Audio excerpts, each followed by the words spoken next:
Joel Embiid's playing very high caliber basketball right now, and he's playing it at Jokic's level. So now the comparisons, we can have that conversation, but like everybody should keep in the back of their brain, like the schedule's been pretty light. Like he's been doing this to, I'm sorry. He's been going off against the Magics of the world, like the San Antonios. Okay, but he played Washington twice. Would you really be a good player if you didn't go off against those types of teams?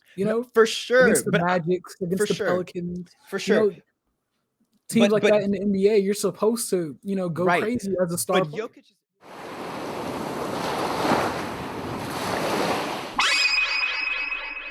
But with that being said, this brings me to welcoming you guys to our first episode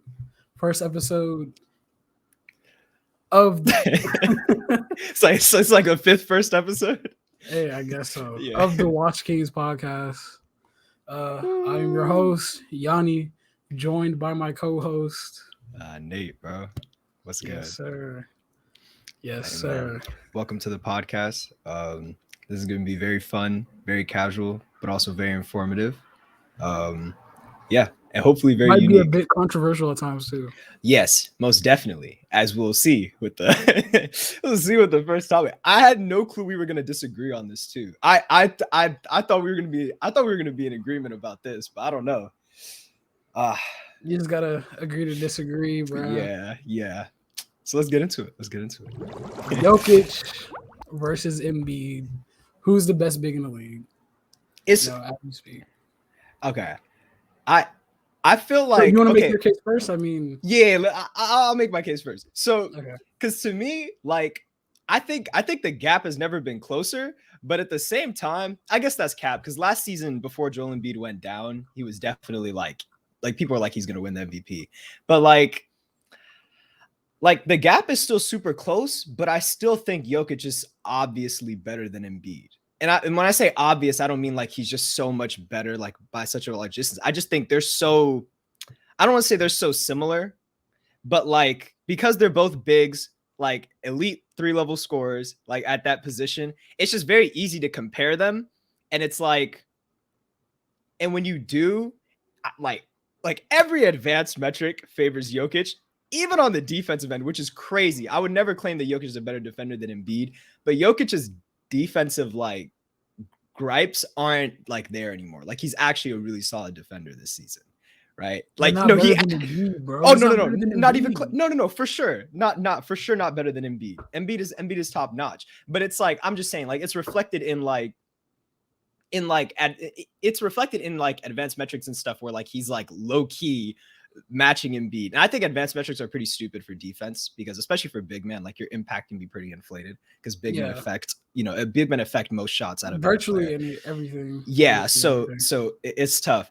But like, I think at a certain point when you're up there, with like Embiid, and it's like you're up there for a reason. Like you got to be at least solid, So yeah, and then if we get into the offensive stuff, it's like I said, they're both like 3-level scorers. They both shoot the 3 ball for their position extremely efficiently. They're both mid-range snipers. They're both really efficient at the rim, really efficient overall, like top of the league in that regard. But Jokic is better than Embiid. Even though it's marginal, he's better than Embiid in each one of those like categories. It's like, that's why I'm saying it's very obvious, but it's not like it's a huge gap, but it is obvious who's better. I mean, and that's before touching playmaking, which we know. Okay. Yeah, right, I mean, personally, I'm taking Embiid over Jokic. I will give Jokic his flowers. He does get his team involved, dishing the ball out, making plays, getting people their shots. However, barring all injuries, we're just thinking about no injuries. Embiid would be my choice by a slight margin. I mean, just a couple of days ago, posted 50 points in 27 minutes. Crazy. Against the 27 Magic. Minutes is crazy. Against the Magic. Sorry. Yeah, it was against the Magic. So there is like an asterisk on it. But just thinking about it, like comparing it to Jokic's performance that same night, I believe. Yeah. They both went crazy. He had 49. But in 36 minutes? True. Okay, Embiid in the amount of minutes. Imagine if Joel Embiid played like 35 to 36 minutes. True. He could have definitely dropped more, but like, it's the Magic. Also, I want to say that. Also, I didn't give Joel Embiid enough like a credit. I feel like I don't want to come off like neither of us I think are coming off like we're hating. Like these are the 1 and 2 like in terms of big men. They're both probably top 5 in the league honestly as of right now. Like these two are goated. Like, go either or. I won't even hate on you, right? So just preface that, right? Because I mean they basically do the same things. Their averages are just slightly different. Yeah, I mean that's what it is. They have nearly identical numbers, but I guess like Jokic, he'll get more assists or rebounds by like 2 or 3. Well, in the rebound category, but the assist category is like, that's a whole different metric on its own with Jokic. Jokic's rebounding is not by 2 or 3, bro. That man's like it's like by 4. Embiid, it's like 4 or 5. Like if you do like per 100 like possessions. If you're talking per 100, sure, but I'm talking about that's better. Average. That's a better, I guess. On average, they're season stats. They're season stats for sure. On average, yes. No, I let me see. I know StatMuse put a side by side. Yeah, so Joel Embiid 28 points per game, 10 rebounds per game, 4 assists per game. Jokic 25.9 points per game, 13.9 rebounds per game, 7.4 assists per game. So, yeah. Like you said, around 3. Yeah, I know. A little over 3. Yeah, I know. Don't try to press me over stats. So, but I mean, both players are in MVP. You know, the MVP race. They're both MVP caliber players. I wouldn't be mad deservedly if so. either of them won it. You know, they deserve. Yeah, that's the point too. Like they both deserve their flowers right now. They're both going crazy. I think though, like I just hate when the conversation is dumbed down to like what, like I'll look in like comment sections or whatever, right? Or, I mean, like, they dumb it down to accomplishments. No, not even just that. Like, I mean, like, just like off this season, right? In terms of like who's the better one, because there's a ton of like this whole conversation circulating a lot right now because they're both just going off at the exact. It's all over Reddit. It's everywhere. Yeah. And it's like this is what the conversation is dumbed down to. It's like, okay, Jokic is better at playmaking, but Embiid is a better scorer. Like Embiid is just the best post-up player in the league. Embiid's a better scorer, right? And it's like, and then it's like. And then so they're like, I'll take Embiid as a scorer, but I'll take, and then Jokic's playmaking is really good, but Embiid's defense is better, and Jokic's defense is much worse. And it's like, and then that's like the conversation. It's like, and then someone will, if you value playmaking more, then you'll take Jokic. If you value Embiid, and it's so stupid because, and then if you even took it just from a scoring perspective, just putting the ball in the basket, it's like Embiid's a better scorer, and then they just like a lot of people will just say that, and it's like, okay, are you taking into account that Jokic has a much higher effective field goal percentage? It's like 7% higher or something like that. And then it's like, okay, Jokic shoots better. Jokic shoots better from like 8 to 10 feet. He shoots better than Embiid, right? And everybody's like, Embiid's a better mid-range player. It's like, okay, no, he's not. And then he shoots better from long mid-range, like 10 to 16 feet. If you look on Basketball Reference, it's at least last I checked, he shoots better. And so, and then if you take from 3-point range, Joel Embiid does shoot better than Embiid. He does shoot. I'm off. Embiid shoots better. Embiid shoots better than Jokic, but they both shoot pretty poor. Like pretty poor. No, for a big man though, they shoot pretty nice though. Jokic shoots 37%, and then Embiid shoots, what is it? Let me just pull it up. Yeah, so Embiid is shooting 38%. Jokic is shooting 37%. So they very marginal difference. That's not that bad. But that's not bad at all, especially for the big man position. That's not bad at all. So you have to respect them. You have to play out. And then if you want to expand out. And so like, if you're shooting, Embiid gets to score a lot more because a lot of his possessions aren't like being thrown away as assists, right? Which Jokic has a ton of his possessions that he gives away in the form of assists that lead to very highly efficient shots. And it's the only reason the Nuggets are even like, he's the backbone of their offense. Debatably the backbone of their defense until Jamal Murray comes back. Fact, they are in desperate need of Jamal It's crazy Murray. Because these players are putting on MVP numbers, but they're also in in a much similar situation with their teams where they don't have a point guard per se. You know? That's true. Ben Simmons was supposed to be there for Joel.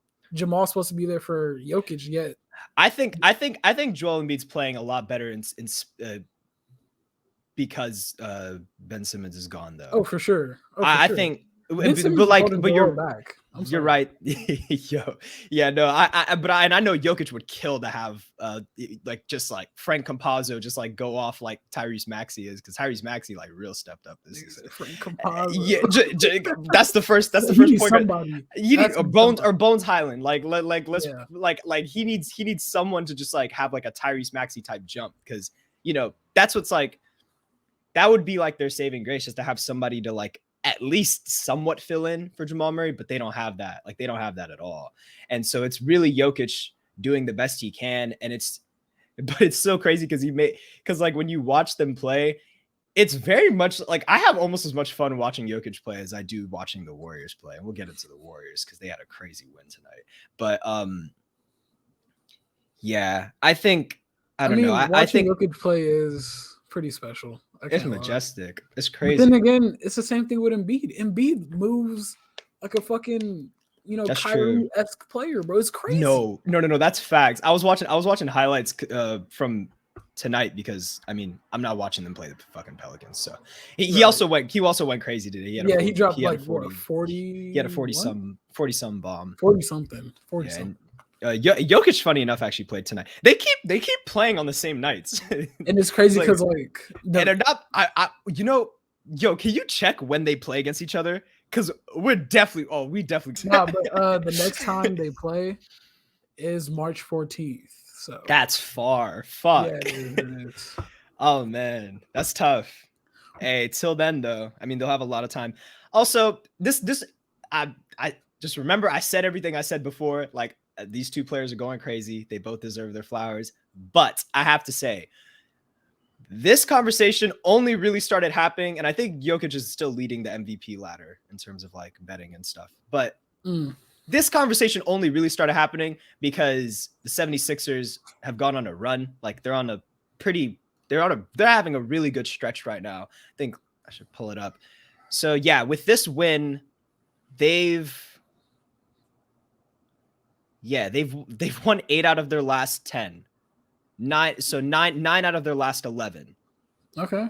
Oh, sorry. Wait. Nope, I have it wrong. My fault. They've won. Get your stats right, nigga. My fault. So out of their last 14, they've only lost 3. Okay. So like, they're on an insane. I mean, that's still run. not bad at all. Oh no, that's not bad at all. But looking at the teams they're playing. Don't I know I hate being that guy. Don't try to discredit what they're doing. No, or what I'm not discrediting it. I'm not discrediting it because doing what Embiid is doing is still crazy no matter what. But I think that because a big part of like the MVP race is team success and stuff. And I think a lot of the reason why Embiid is climbing up that ladder is because the 76ers are very successful right now. Yeah, and so it's very deservedly so. I think arguing Embiid's case over Jokic as the MVP is much easier and much more reasonable than arguing if he's better than Jokic.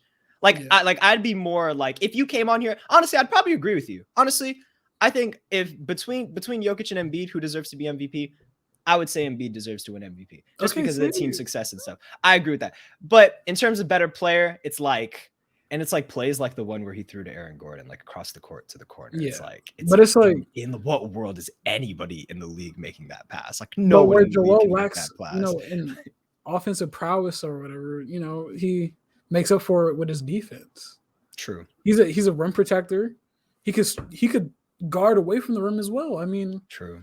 Jokic is much more mobile. Jokic, he's much more he's a more lethargic player. So it's like it's harder for him to go outside of the basket or, out of the paint to guard certain shots. That's true. Yeah, no, definitely Joel Embiid has the edge on defense for sure. I just don't think the gap on defense is as big as people would think. I think you to understand how far Jokic has come in his defense. Well, first off, you could go ahead and look at advanced metrics, but like also you could just like watch. You could just tell him his play. Yeah, you could watch the Denver Nuggets play. Like Jokic. Like Jokic is playing much better in like drop coverage. He's not. Granted, that's the only type of defense he could play, but like, but it's a whole lot better, and it's on a very depleted Denver roster, and it's just Yeah, I think team success is going to hold him back in the MVP race, especially if Embiid keeps playing like this. But I think Embiid's like sudden scoring outbursts. I think it's like a wait and see, just because Jokic has been doing this the whole season. Like Jokic has like. But then again, Joel Embiid has been doing this quietly for the past 2 seasons. Well, I'm gonna say in the beginning of this season, Joel Embiid wasn't even in the conversation. Like this, comparing him to Jokic. The beginning of this season, though. But right. It's not something that's really new to us to see from Joel Embiid. True, it's not new. Like it's not something like I look at. Like I'm not looking at Embiid doing this, and I'm like, oh my god, there's no way I saw this coming. It's like, no, of course he was doing this last season in his MVP race until he went down, right? But it's just like. But in terms of just this season, looking at the MVP race just this season, or looking at who's the better big man as in terms of this season, right? It's like Jokic here. He had like an insane number. Yeah, so Jokic has 11 triple doubles to Embiid's 1, and then he has 34 double doubles to Embiid's 19. Okay, but then again, I'm not comparing to downplay Embiid. I'm just saying is kind of like a. Okay, but the double doubles is insane. It's a huge difference. Like by 15.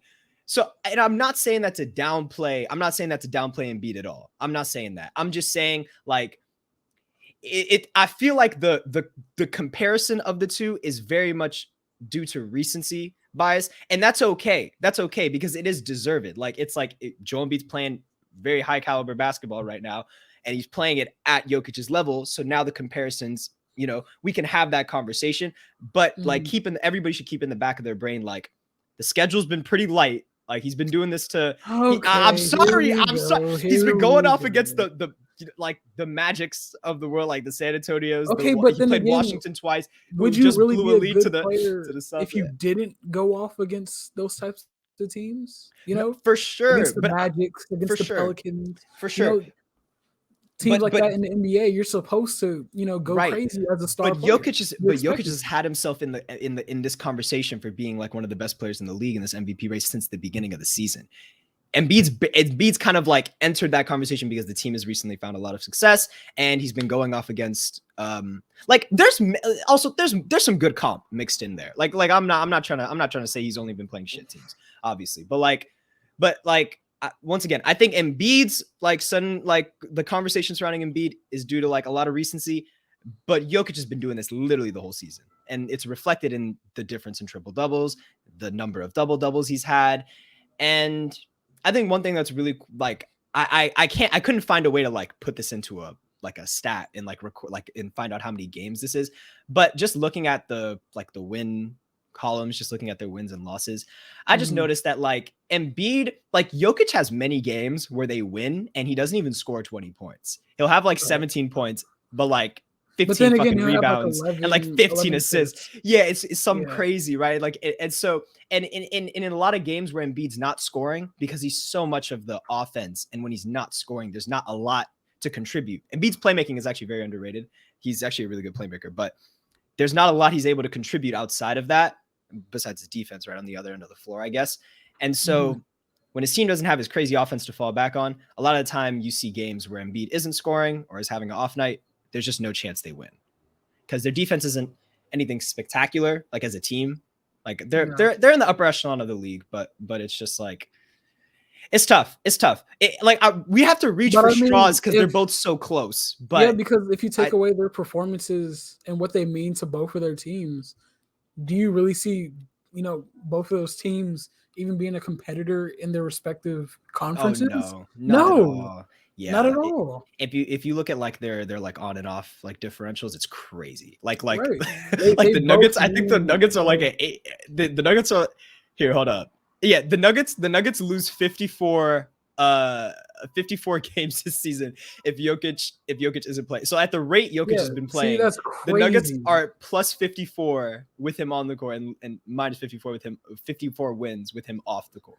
It's they nuts. both have that type of impact on their teams though. I feel like to me it's just more of a pick your poison type of thing, Yeah. Both players excel at what they do.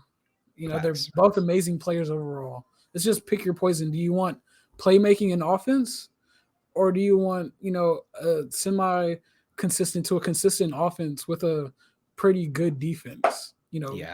Defensive presence around the paint and outside the paint.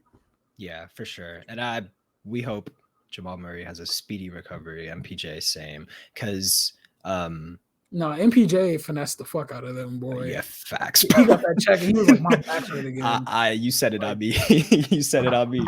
No, but yeah, when those three were playing together and they were the last time all three of them were healthy, it was nuts. Like they had the like them three as a lineup were like the most. They were like they had like the best offense as a trio in the entire league. Like lineups with them are scary on offense, and so yeah, we hope the Nuggets get healthy because we want a very competitive West. Oh, for sure, we want a very competitive playoffs. Yeah, competitive everything. And Jokic deserves it. Same with Embiid. Embiid deserves better than this whole Simmons drama. Disney rings, no more Disney rings. Yeah, we want competition. Yeah, real deal, grit and grind. Yeah, well, on the opposite, I think we on the opposite end of competition. Just talk. We go from comes failure and inconsistency. Comes failure and inconsistency with my fucking Celtics, bro. They're literally they're so confusing. They're so confusing. So nah, bro. So I was like, okay. After this Trailblazers loss, right, to a Dameless Trailblazers, right, and CJ just came back from Dameless. His lungs literally failing. His lungs literally had Dameless, failing. by the way, no Dame. Right, and CJ McCollum coming back from fucking having his lungs collapsed, like and he was smoking that pack, boy. And it's just like we lose so bad and we choke another double-digit lead. We don't score in the last 7 minutes of the fucking game. We don't score. Like it's like just so stupid, right? But it's such like you're used to it. It's such typical Celtics fashion. Thank God I actually didn't even watch that. Like I watched the highlights but it's crazy. Like I didn't even watch that game, and so. But I can tell you. I'd probably tell you what happened. I can tell you probably what happened. Which is ISO for the last couple of minutes. We don't know how to move the ball. Yeah, ISO gang. We don't know what we think we're the Nets or something like DJ Meach. ISO gang. No, but the thing is, like on a complete opposite end of the spectrum. Today, you guys blew a team out by 53. Exactly. So it's and then the game before that, and then the game before that, Jason Tatum drops 51 points, and it's like, and we beat the Wizards, blow them out, and it's just so confusing. Also, tough for the Wizards because they choked a 35-point lead. Yeah, that's crazy. Today, 35-point lead is crazy. Wizards are down bad. They were really good in the beginning of the season too. They have very high hopes, and then they just I don't think a team, and between them and the Knicks, I don't think a team came back to earth harder than the Wizards. That shit was tough, but but to keep it a beam, the Celtics are so complete, weird. So that's weird. The best word I could put to it. That is literally the best word. It's so tough. Everybody's trying to point different fingers. Who's the fault of all this? On one side, people are saying head coach. What's his name? Ime Udoka, right? Damn. Yeah, I said it right. Ime Udoka. Yeah, I would even correct you. I'm mad, so it is what it is. Go ahead, get his name wrong. But he has some questionable lineups and rotations. You can't lie. True. Oftentimes he runs a double big lineup that clearly doesn't work. Especially when he pairs up fucking Ennis Freedom. Yeah, and Al Horford. I don't want to see. Who does that? I don't want to see. At the same time on the court, that's cancer. That's cancer to my eyes. No, JT throughout the season, he's been in a slump compared to his previous years, I guess you can say. But I'm not really worried about him because eventually he'll get out of that. He's a true scorer. He will eventually climb out of that slump. True. They're just such a weird team. It's so confusing because when you think they're gonna get out of it, it's like, okay, no, we actually still suck. We don't know what we're doing, and it's just so tough. Yeah. It's so tough. And I had hope after like the whole game where like Marcus Smart started calling out the team, and it was like, okay, like you guys' chemistry team fucking sucks. He was like every team knows exactly what we're gonna do. It's like something like, okay, everybody knows, but like don't say it to the media, but it's whatever. He said it, right? It's Marcus Smart, whatever, right? And and then after that game, we went on a little run, and then just like COVID hit, things just went back to being consistent. it's just like every time there's But like a little run of hope. you know Like what's right now, crazy I'm though? getting that little run of hope, and it's like Whenever like I don't know. drama is in the media or a player on your team says something dramatic to the media that people twist and misconstrued, you guys end up playing better after that. It just doesn't True. make sense to me. Yeah, But no facts. I mean, you guys need to work on your chemistry. That's just what it is. The Yeah, whole players only thing and the only meetings in the beginning of the season where, Marcus Smart and the players held these meetings to talk about what ball possession and when to learn to pass on a right. team. And yeah, Come on, bro. exactly. And the thing is, like, that's not even like all there is to it, because it's like, okay, there's a lot of teams that like have like heavy ISO stuff towards the end of the games. Like, it's not like that's a new thing, but it's just like the blown leads. Like, that's not like It's come like on, bro. you guys just need to stick to your identity, really. Yeah, that's on everybody. It's not as simple as like we gotta move the ball more. Like, you don't teach like you gotta like there's a buy-in on like as a collective, right? It's not just something you could say. It's just there's just something the team's missing. A very solid pass first point guard would be great, but I was the biggest advocate for trading for Lonzo. I really wanted to trade for Lonzo. The Celtics, what the Celtics should do, they should have got rid of Marcus Smart. We might at the trade deadline. I mean, that should have happened like 3 seasons ago. Yeah. 3 seasons ago, excuse me. Yeah. I mean, Marcus Smart isn't even like Marcus Smart's living off his reputation alone as a defender. Marcus Smart actually isn't even like he's not even that much of an A1 defender. No, I mean, he's not an all defensive defender anymore. He's been very like average for the last 2 seasons. He's like a diet Patrick Beverly when it comes to defense, or what he thinks he could produce on defense. Yeah, I don't get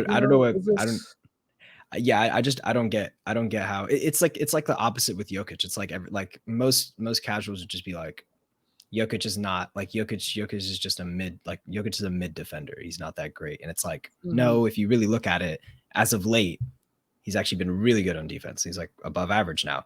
And then flip it to Marcus Smart. It's like Marcus Smart off reputation alone is just like getting away with playing very average he's a defender. defense. He's such a gritty and grindy player. He's not that. He's more of a crybaby than he is really anything. I mean, he's not that same player anymore.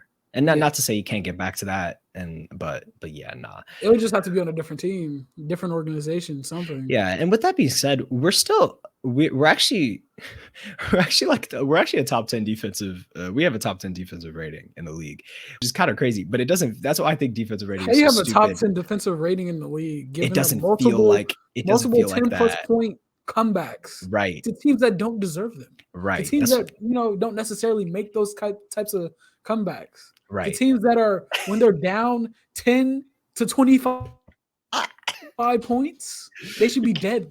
They should be dead. Done. You're killing me. But no, you let them come back. You're killing me, bro. You let them have a chance. No, dude. Like, I crazy. know. Whoever ranked them top 10 needs to reevaluate what they saw. Yeah, defensive rating is a very like it's an iffy metric, but yeah. We are a top 10 defensive. Because like you could get lucky and get like someone to miss, and then they'll be like, "Yeah, you know what? That's good, D. That's good, D." Like, no. Yeah. No, we're weird. It's so hard to talk about us too. It's like I don't know. We've basically been saying the same thing for 10 minutes. It's like y'all niggas need to get rid of Ennis, reduce Al's minutes, and try to bring in someone like I've been saying this off camera, off pod, whatever. Miles Turner or John Collins. Just to add depth to the front court, John Collins. I've seen like a hypothetical trades for John Collins. Apparently, yeah. I mean, you guys are aggressively pursuing trades. We just don't know of who yet. There was a report that said that Brad Stevens is like one of the top NBA executives who are like aggressively pursuing. Yeah, exactly. But we just don't know who yet. It could be another BS. True. Fucking move. Yeah, but I mean, this is Brad's first year. This is Brad's first year, so maybe he'll be different because Danny Ainge didn't do shit, but Brad might actually shake it up. Who knows? I don't know. I mean, we don't really have much movable stuff though, besides Marcus Smart, so we'll see. Yeah. Anyway, on a brighter but side, I also believe like if you get those solid additions, If you get those solid additions and you put them around JT and JB, just let it rock for like one more season. Just to see how everything plays out. And if it is, if it doesn't perform or if things don't go to plan how they're supposed to, split them up. Yeah. Personally, I'd take JT and keep him as a Celtic over JB only because I feel like JB could flourish in a whole different organization. Like the Pacers or just an organization that's in rebuild mode that needs a star, that needs like a key star to really turn it up for him, and that's who JB is. Yeah, no, Jaylen Brown would be we would get a lot back for Jaylen Brown. Jaylen Brown would be a great asset for any team. But yeah, I don't want to think. I don't want to think about that because it would be such a shame. Max. Yeah, you guys just gave him a quote unquote $90 million max, so it's like, yeah, we got him on a bargain. I think we still have him for 2 more seasons or something like that. But I don't know. I hope we find some success. We have a very bad track record of stars leaving our team, so my hope is that we'd be able to keep them both. Do the words, and somehow, I'll be back here next summer. Ring a bell. Oh man. All right. next topic. Words ring a bell. Those infamous words. No, man. Next topic, man. Fuck. Bad memories, bro. On the opposite team of the Celtics, that's seeing a brighter story unfolding today. The biggest rivals. Yeah. You know what I'm saying? Yeah. The motherfucking Lakers. The motherfucking Lakers, right? The motherfucking Lakers. The shitters. The LA shitters. The LA whatchamacallits. But maybe no more. Maybe no more. Maybe. Will AD save him? Perhaps. I will find out on the next episode of Laker Ball Z. I don't even know, bro. But yeah, because I mean, AD does add something different to that Lakers team that they've been lacking recently or this season for we'll see because I think I mean AD's been out for a while, so it might be easy to forget. But I mean, the Lakers sucked in the beginning of the season, even with AD too. So yeah, it was like AD wasn't having the same defensive impact as he was during their like championship season and even the season before. Like it's just like everyone's been coming short but LeBron. It's many things we could blame their lack of success on. One and the primary one being Russell Westbrook. Dude, I think everybody could agree to that by now. Like that was one of the worst trades and acquisitions the Lakers have made in recent history. Yeah. It's bad because now there's like reports that they're gonna like potentially Westbrook for John Wall like again. Yeah, like, you knew it was bad when fucking LeBron was on the bench reading the stat sheet next to Westbrook. Like that show was hilarious. Really serious right now? Like that show was crazy. The show was hilarious. They were like Westbrook looking at LeBron reading his stats like I'm out. No, but it all really depends on whether AD mentally could get over whatever he's dealing with, because it seems like he doesn't really want to get physical with really anybody since he's been injured, right? Like if he comes back off of this injury and he has like that confidence that he had in the bubble, then I mean the Lakers are contenders again, bottom line. That's true. I would give AD the benefit of the doubt. Just like in the beginning of the season, they were just trying to figure it out in gel and just fight like he's trying to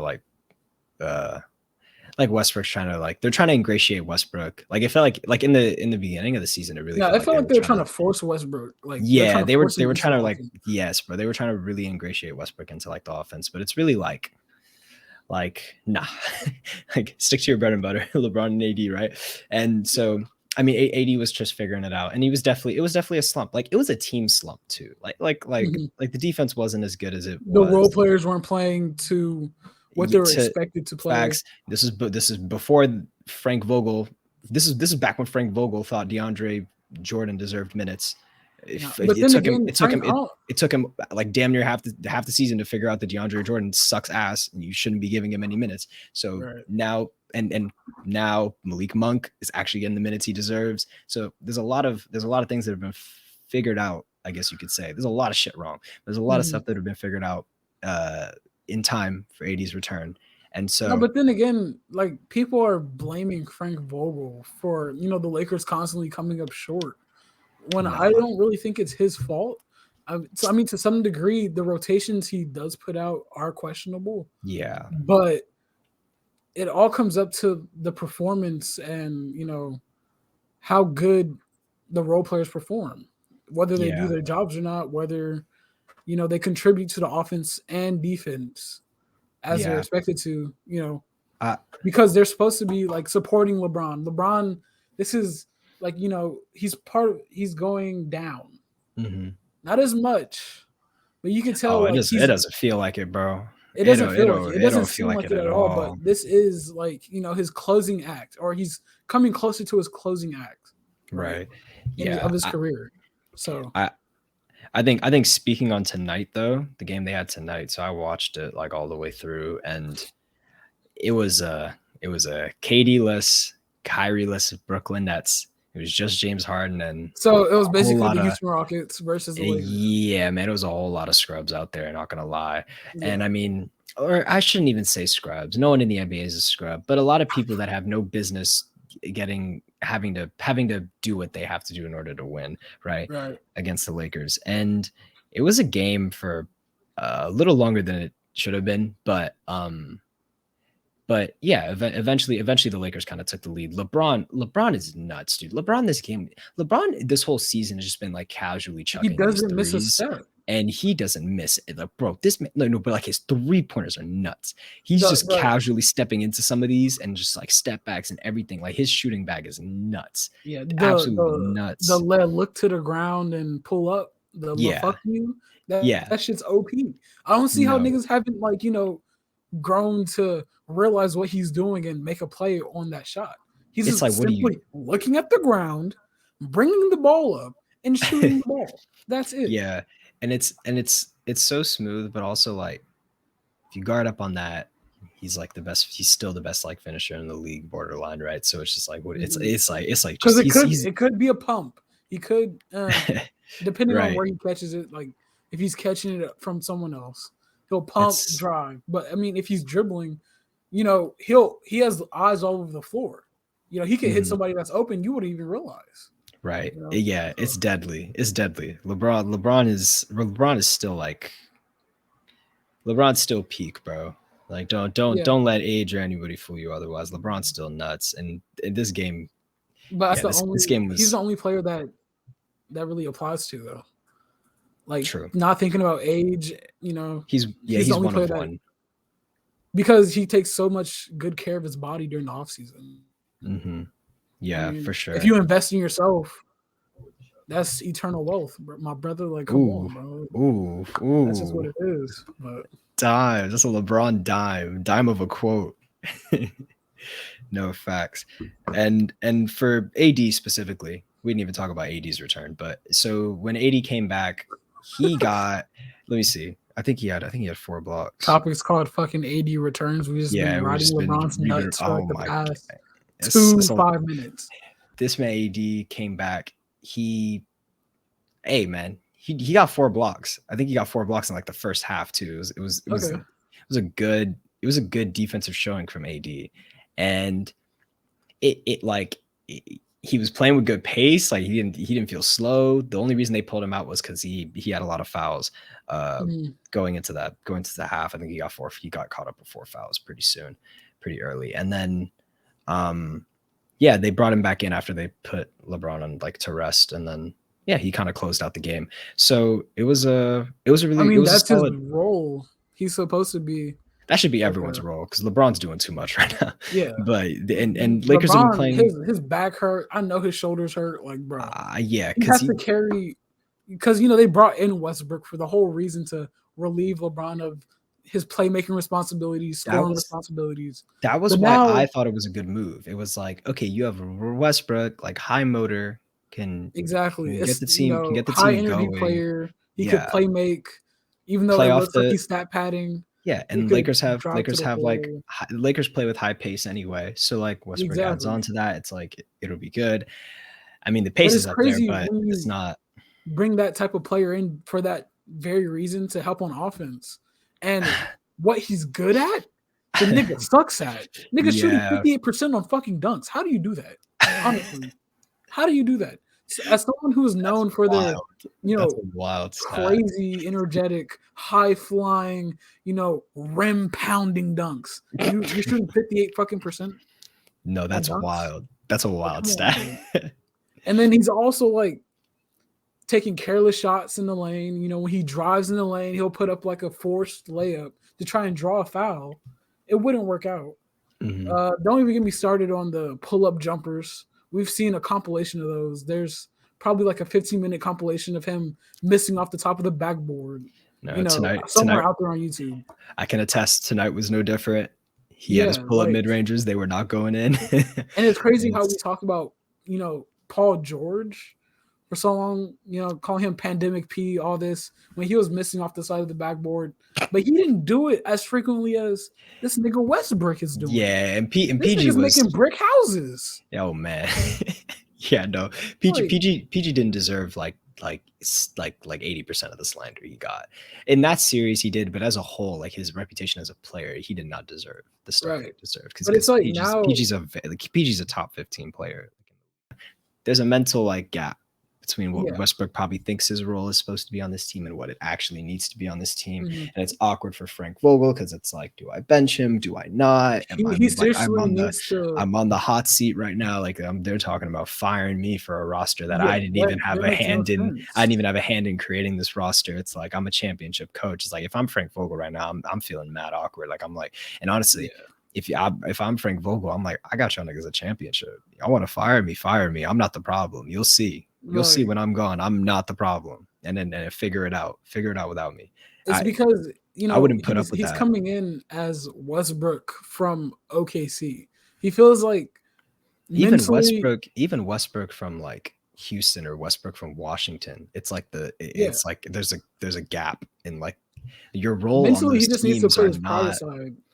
And just accept a role that is lesser than what he's expecting. I think the best thing for the team would be for Westbrook to come off the bench and be like the arrowhead of the second unit. Because if you have the first unit going out consistently scoring, who was their first unit? I know it's AD, LeBron. Then well, I mean, we could look at tonight, I think. So tonight it was AD, Avery Bradley, Westbrook, LeBron, and I believe Stanley Johnson. Yeah, okay. Stanley Johnson. I could say outside of Stanley Johnson, those four are always the starters. Pretty much every game. Stanley Johnson, by the way, has taken a Stanley Johnson's nice. He needs a contract. Sign that nigga. Yeah. Give him a contract. I think this is his second 10-day or something like. But sign nice. That nigga. Yeah, no, he's nice. Back to Westbrook, the best thing would be for him to come off the bench.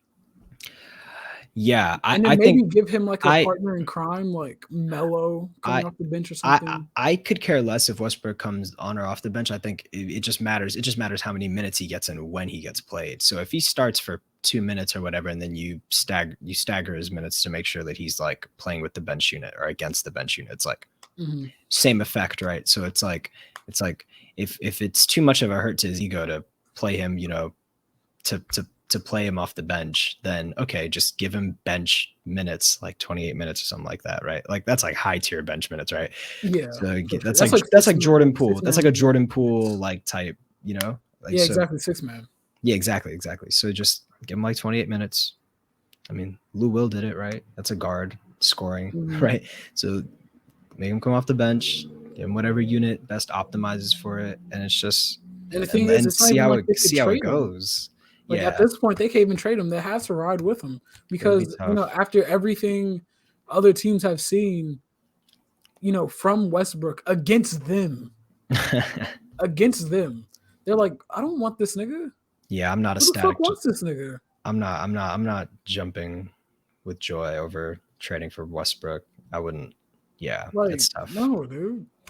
Yeah, but back to AD coming back. I think if AD's like defensive, like it's just underwhelming defense from the beginning of the season kind of carries over, then I think we're going to see the Lakers just in a very similar situation as we did in the start of the season, just being very underwhelming, potentially a play-in team or like early first round team that just gets embarrassed again. And so if he's not, on the same physical level or willing to be as physical as he was during their championship run, then I don't really see, the Lakers having much success either. Like, they might be first round exits.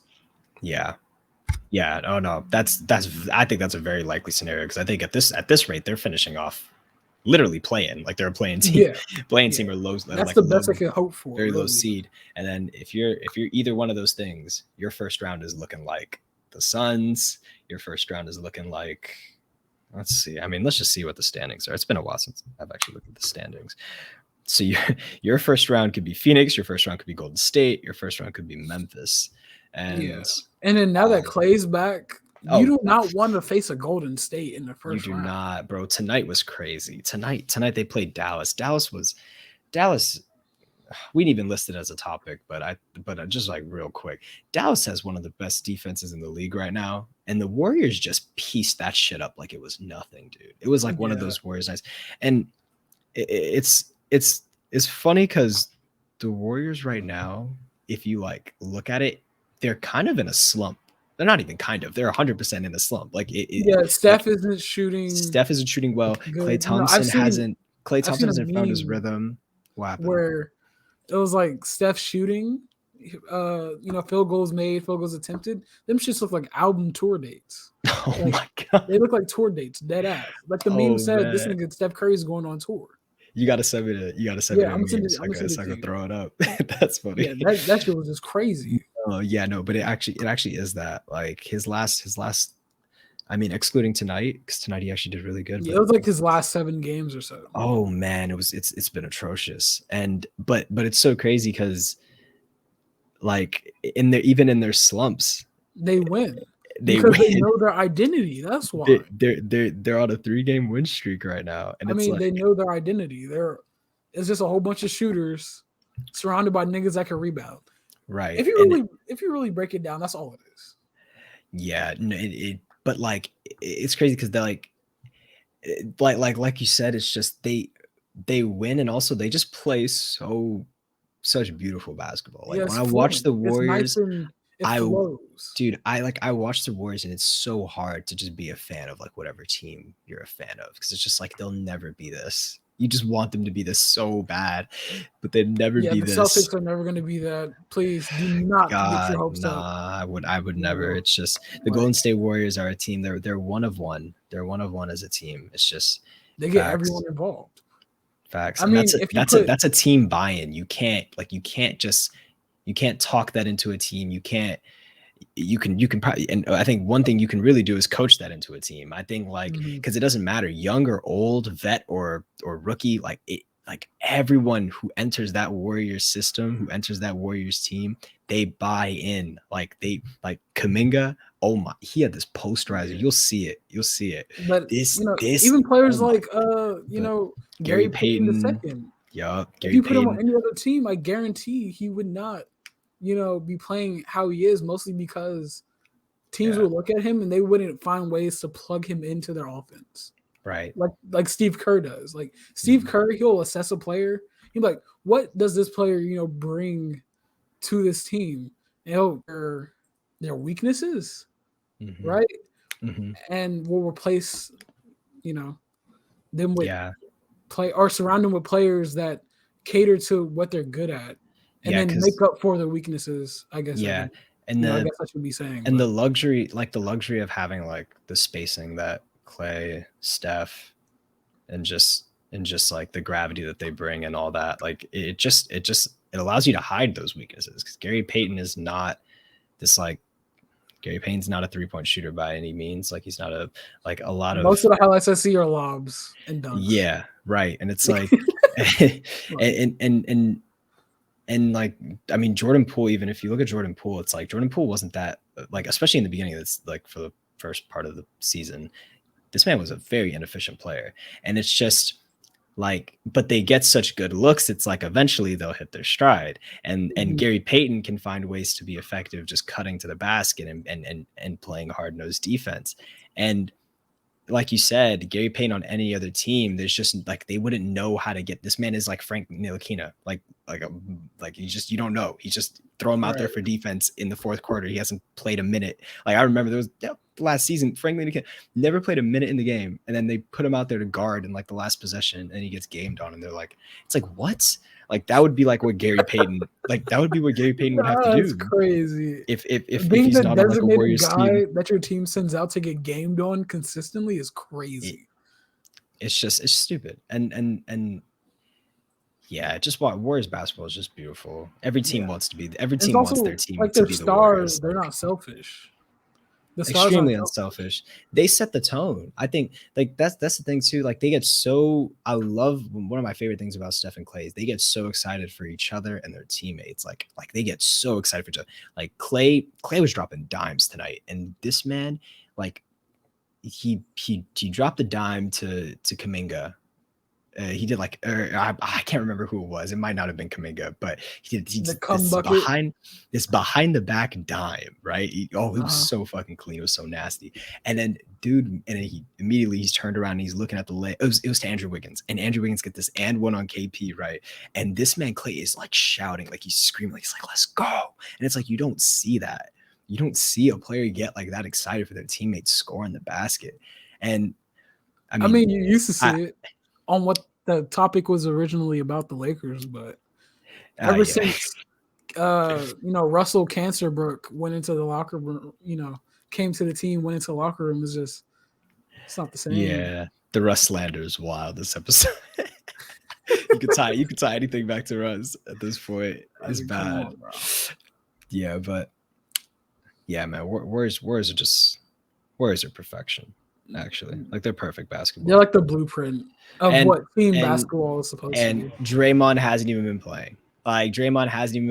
Steph and Clay are not shooting the ball well at all these last few games, and not even last few games. The large majority of this like stretch of home games, right? Yeah, they've had, and they've been winning. They've been winning a lot of them, and Steph and Clay have been relatively underwhelming. Draymond has been out. And they're still finding ways to win games. Like they're still finding ways to just play like really good basketball and pull through. It's because it's like they developed. And they dropped a game to the freaking Pacers. Sabonis, Karis LeVert, Malcolm Brogdon, none of them were even playing. Like, I'm sorry. You dropped a game. Miles Turner? No, Miles Turner's been out. Miles Turner's injured too. So So no one's that boy forgot. No, it's like the Pacers had nobody. So when they lose to that, I'm like, if it's a really bullshit loss, and it happens to all the teams, I don't even think about it. It's like that's such a bullshit loss. I don't care, until they come consistent. Yeah, like the Lakers. All right. Oh, I thought you were gonna say the Celtics. Hey, no. Thank you. I mean, y'all too. Hey, shut up. I'm just trying to stick to the original topic. Hey, no. But then again, I don't really care about this topic anymore because True. Maybe AD saves the Lakers, maybe he doesn't. We'll just have to see. Yeah, who gives a fuck? They're out in the first round anyway. All right. Yeah. Next topic. With All-Star Weekend, closely upon us, right around the corner. Mm-hmm. The NBA is trying some new things out. They have a new Rising Stars game format. Yes. It's not going to be like the old one. Nope. Right? So I saw this morning and I was like, what the fuck? What am I reading? Yeah, I saw it this afternoon when you sent it to me. I was just like, it could be interesting. We'll just have to see. But for sure. I think the All-Star break has been like, it is in desperate need of a change. It's been lackluster for the past 5 years. Dude, it's been in desperate need of something to shake it up. And that's including the game, the All-Star game. Yeah. Although the format for the All-Star game is fine. The Kobe format is amazing. The past two that shit is crazy. All-Star games have been fire, but the past two All-Star weekends have been lackluster to say the least. Yeah, and even just last time All-Star weekend meant anything was when Zach LaVine versus Aaron Gordon in the dunk contest. Yeah, that's the last time I think All-Star weekend meant anything like iconic until we've had these the Kobe rules and stuff for the scoring. And it's been quite the spectacle. But in general, I think this is really cool though. So I'm just gonna read it off the NBA fucking thing, right? So I'll probably throw it up on the screen. 4 7-player teams will compete in a mini tournament consisting of 3 games. Each game will be played to a final target score. A pool of 28 players, 12 NBA rookies, 12 NBA sophomores, and 4 top young players from the NBA G League Ignite. And NBA players that's what I like. I like that. That they're including Ignite players. That shit is very different. Something like the Rising Stars game, because eventually they will be the next step in the NBA. Yeah, ideally, and it's cool. And I bet the Ignite players. I mean, it gives Ignite players exposure, so you're doing the players a lot of good, because one of those Ignite players gets a crazy posterized dunk or shoots a crazy game winner, God forbid, right? Or like gets like a crazy Kyrie crossover. Like, exactly. Anything, any highlight, it brings attention to the Ignite League, Stars games, which brings them money, and the players get a lot of attention too, which brings them money. Stars game is the place to make those things happen. Facts. Sure. And so they're selected by. So the only difference with the selections is that it's still coaches and whatnot, but they include G League coaches, right? Isn't it assistant coaches for the young players in the NBA? NBA players will be selected by NBA assistant coaches. Ignite players will be selected by NBA G League head coaches. Okay. Yeah. So I'm assuming that's the same system for the. I have no clue, but yeah, I don't know how each team would Rising Stars game works. They would have one G League player for each team, so right. Yeah. And it's going to be a draft. Did you for the Rising Stars? Yeah. So like they'll get the players, right? And they'll do something like the All-Star game where they'll draft out of the pool of 28 players. So who's drafting? Because the All-Star game, they have the best players. Seen that yet. I just know it's like a drafting system that they're implementing into it. Are they gonna? That'd be interesting. That'd be interesting if they do the same system as the All-Star game, where they just have like the LeBron on one side, Giannis on the other, picking. Right. I feel like they wouldn't. I feel like they wouldn't do that for the Rising Stars game. Yeah, it's like, who would be the captains of the Rising Stars? Yeah, yeah. I guess you could figure it out, but like fucking what's that nigga's name, bro? I guess. I mean, you'd have a lot of the rookies. So I mean, Scotty Barnes, Evan Mobley, Mo. I can't even say his name. Wagner or whatever. Wagner? Yeah. Wagner would definitely be in there. Scotty Barnes, Chris Duarte would be in there. It'd be really fun. The rookie pool this season is crazy. It's a very deep rookie. But then again, at the beginning of the season, everybody was like, these rookies are True. Cade's going off too. Cade went off tonight. Yeah. He had he went nuts. But yeah, that's the Rising Star. That might have been the shortest topic of today. No, well, I mean, I have more information. Go ahead. My fault. For the semifinal rounds, they'll go up to 50 points. So, okay. Yeah, all the rounds have target scores. So for the semifinal round is 50 points, and the final round is up to 25 points. Now, with that, with the final round being up to 20? 25. 25. Oh, so it gets smaller. Yeah. So, I mean, it's 50 plus 25 for the 75th anniversary of the NBA. I see. Okay. They're trying to. I guess. So, I mean, like now the main question is, is it going to be by ones and twos for the final round because it's only 25 points, or is it going to be like regular NBA format 2s and 3s? But I mean, you'll be prompted to play more defense. There'll be more emphasis on defense. True, and there wouldn't be a lot of minutes to go around. There wouldn't be a lot of minutes to go around either, which would be kind of sad for any Ignite players. But yeah, it's gonna be. Yeah, it would be interesting. I have no clue. They're gonna make it to where there should be one Ignite player on the court at all times. I feel like that's what they should do. Because it's like, bro, you're already in the league. Eyes are already on you, bro. Let these Ignite niggas get some spotlight. True. Let some Ignite niggas ball out real quick. Yeah. I think at the end of the day, I think it would just be up to the players. I think the players have a lot of say in the rotations too. Because it's like who gives a fuck? Let's all just have fun. So if that's the energy, who knows? Maybe some NBA players in the Rising Stars game are like, let me get my piece. But I think they usually seem like really good vibes and good energy. So I think they would let it's always good vibes around the All-Star weekend because it's like a break with your homies that are on different teams. Because most of these guys played with each other in college anyway. True. So yeah. But I mean, We'll see. overall, the concept is interesting. The concept is interesting for sure. I think it's good that they're experimenting. Granted, it does bring something new to All-Star break. Yeah, and maybe it's like a precursor for like the in-season tournament that they're trying to do for the whole league and stuff. Maybe they're just trying to like experiment to see how a tournament style would work. But this isn't the most interesting thing they could have done, you know.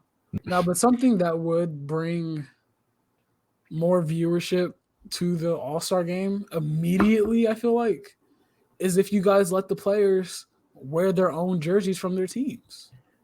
That would be a really cool throwback. 75th anniversary. Yeah, exactly. I feel like that would be just no-brainer. Let them wear their own jerseys from their teams, or bring back the nickname jerseys. LeBron pulls up with a Space Jam jersey. That'd be hard. No. Okay, no. The nickname jerseys are hard though. Like have the king on the back of LeBron's jersey and shit like that. But like from their own respective teams. That's something I feel like the NBA community as a whole has been wanting for a very long time. And the players could have fun with it. Exactly. Just like how we're not getting a team in Seattle anytime soon. That might not happen either. So yeah. Yeah. Well, thank you everybody for joining us for the Watch Kings podcast. That's the end of the first episode. Yawny and Nate, we're signing off. Hey man, have a good night. Yes, sir. Have a good night.